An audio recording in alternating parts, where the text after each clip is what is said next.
This is the third major assassination attempt against President Trump in 2 years. No other president in history has faced such repeated, serious attempts on his life. First and foremost, the president, the first lady, and everyone in this White House are extraordinarily grateful to the brave law enforcement professionals who sprang into action to apprehend the would-be assassin and keep all of us safe.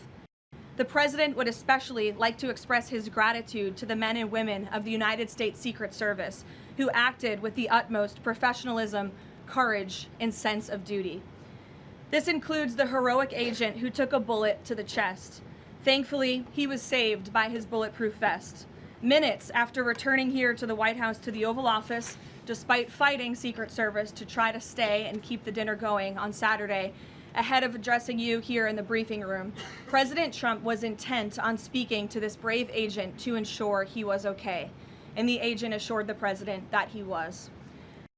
Nobody in recent years has faced more bullets and more violence than President Trump. This political violence stems from a systemic demonization of him and his supporters by commentators, yes, by elected members of the Democrat Party, and even some in the media. This hateful and constant and violent rhetoric directed at President Trump day after day after day for 11 years has helped to legitimize this violence and bring us to this dark moment. Those who constantly falsely label and slander the president as a fascist, as a threat to democracy, and compare him to Hitler to score political points are fueling this kind of violence. The left-wing cult of hatred against the president and all of those who support him and work for him has gotten multiple people hurt and killed, and it almost did so again this weekend. For example, as the First Lady of the United States pointed out this morning, just 2 days prior to the shooting, ABC's late-night host Jimmy Kimmel disgustingly called First Lady Melania Trump an expectant widow. Who in their right minds says a wife would be glowing over the potential murder of her beloved husband? And having experienced what I did with the First Lady on Saturday night, I can tell you that she was anything but that. This kind of rhetoric about the president, the First Lady, and his supporters is completely deranged, and it's unbelievable that the American people are consuming it night after night after night.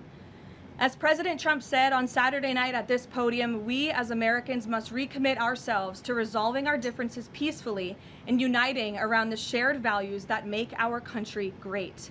The deranged lies and smears against the president, his family, his supporters have led crazy people to believe crazy things, and they are inspired to commit violence because of those words. It has to stop. This defunding of DHS should be a national scandal. If Republicans defunded DHS and we saw in another attempted assassination on a Democrat president, I would hope that the media coverage would be relentless and unforgiving, and I hope that it continues to be now. With the World Cup, America 250, the 2028 Olympics, and a presidential election all ahead, the Democrats' obstruction is placing an enormous and totally pointless burden on the Secret Service that can get more people killed. Enough is enough. There should be no further debate about this. Democrats need to do what President Trump has been calling on them to do for 73 days in a row and fund the Department of Homeland Security, period. What is the White House's message to the millions of Americans who wake up here today nervous, uneasy about the safety of the president at events like this and the safety of their cabinet members? Well, we certainly understand their fears and their worries. As you heard from the president himself, he continues to have trust in the United States Secret Service. As I just said, these are great men and women who are doing their jobs and performing their duties honorably.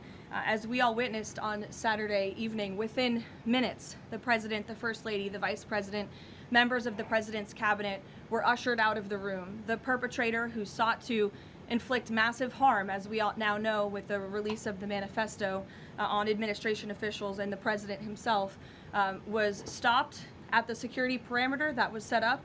He tried to charge through it, as you saw on video, and he was quickly neutralized by Secret Service, and thank God that he was.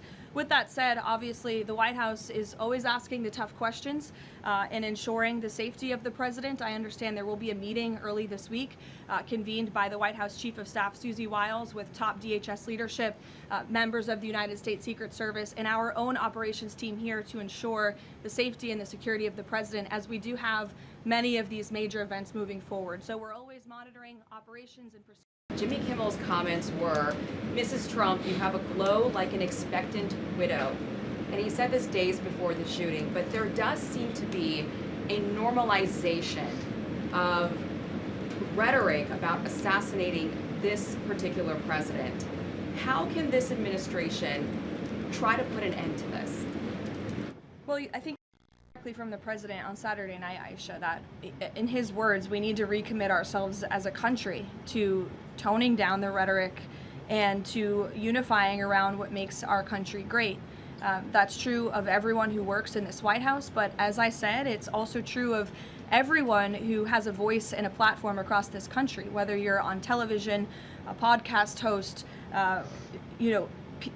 people listen, and when you have mentally disturbed individuals across the country who are listening to this crazed rhetoric about the president day after day after day, it inspires them to do crazy things. And unfortunately, it's not just the media, it is the entire Democrat Party has made their pitch to voters across the country that Donald Trump poses an existential threat to democracy, that he is a fascist, and that they compare him to Hitler. I mean, these are despicable statements that the American people have been consuming for years. And so many mentally perturbed individuals are led to believe these words are truth and then are inspired to act on it. I have a whole host of examples that we can share with you after. It is pages and pages of major Democrat Party elected officials saying, such as Rep. Hakeem Jeffries just this month said, "We are in an era of maximum warfare everywhere all the time." Governor Josh Shapiro said heads need to roll within the administration. Senator Alex Padilla said people are, quote, dying because of fear and terror caused by the Trump administration. Senator Elizabeth Warren, President Trump is making the country look like a, quote, fascist state.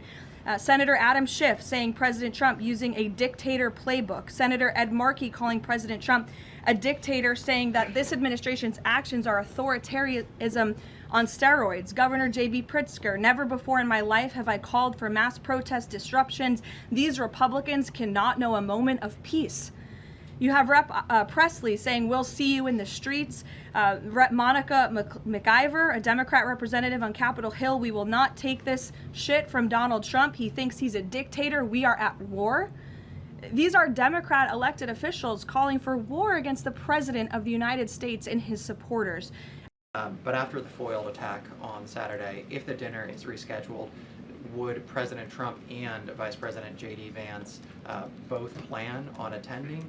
And is it wise to have both of them in the same spot, given the presidential line of succession that you mentioned a second ago? It's definitely a good question, and I know that it's one that will be raised. I can assure you the president intends to attend the event, as he has told all of you publicly. I don't want to rule in or out the vice president's attendance, but certainly that's a conversation that will take place.